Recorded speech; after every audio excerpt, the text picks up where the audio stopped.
பக்தன் உபதேசம் பெறாமல் எப்படியோ கற்றுக்கொண்ட மந்திரங்களை ஜபிக்கலாமா? அதனால் பலன் உண்டா? பகவான், கண்டபடி மந்திரங்களை ஜபிக்கக்கூடாது. மந்திரத்தை உச்சரிக்க யோக்கியத்தை வேண்டும். உபதேசம் பெற்று ஜபிக்க வேண்டும். அப்போதுதான் அதனால் நன்மை உண்டாகும். இவ்வாறு பகன்ற பகவான் அதை விளக்கும் வகையில் பின்வரும் கதையை கூறினார். ஒரு நாள் ஒரு ராஜா தனது மந்திரியின் மாளிகைக்கு விஜயம் செய்தார். அப்போது அவர் பூஜை அறையில் மந்திர ஜபம் செய்து கொண்டிருப்பதாக பணியாட்கள் சொல்லவே அவர் ஜபம் முடித்து வருவதற்காக அரசர் காத்திருந்தார்.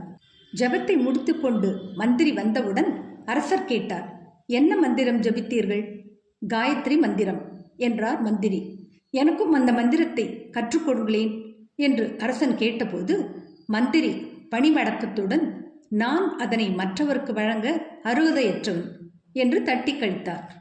அரசன் மேலும் வற்புறுத்தவில்லை. அதன் பிறகு சில நாட்களில் வேறு யாரிடமிருந்தோ அந்த மந்திரத்தை கற்றுக்கொண்டு அடுத்த தடவை மந்திரியை அரண்மனையில் சந்தித்த போது தான் கற்ற மந்திரத்தை உச்சாடனம் செய்து காட்டி, சரியாக சொல்கிறேனா என்று வினவினார். அதற்கு மந்திரி, உங்கள் உச்சாடனம் சரிதான், ஆனாலும் நீங்கள் அந்த மந்திரத்தை ஜபிப்பது உசிதமல்ல என்று உரைத்தார். ஏனோ என்று அரசன் வினவினார். உடனே மந்திரி அருகிலிருந்த ஓர் காவலாளியை கூப்பிட்டு அரசனை கைது செய் என்று உத்தரவிட்டார். அவனோ திகைப்புற்று உத்தரவுக்கு பணியவில்லை. திரும்ப திரும்ப உத்தரவிட்டும் காவலாளி அசையாது வாளாவிருந்தான். தன்னை கைது செய்யுமாறு கூறுமளவுக்கு இந்த மந்திரிக்கு எவ்வளவு திமிர் என்று ராஜாவுக்கு வந்ததே கோபம். இந்த மந்திரியை கைது செய் என்று அரசர் ஆக்ரோஷத்துடன் உத்தரவிட்ட மாத்திரத்திலேயே காவலாளி மந்திரியை கைது செய்து விலங்கிட்டான்.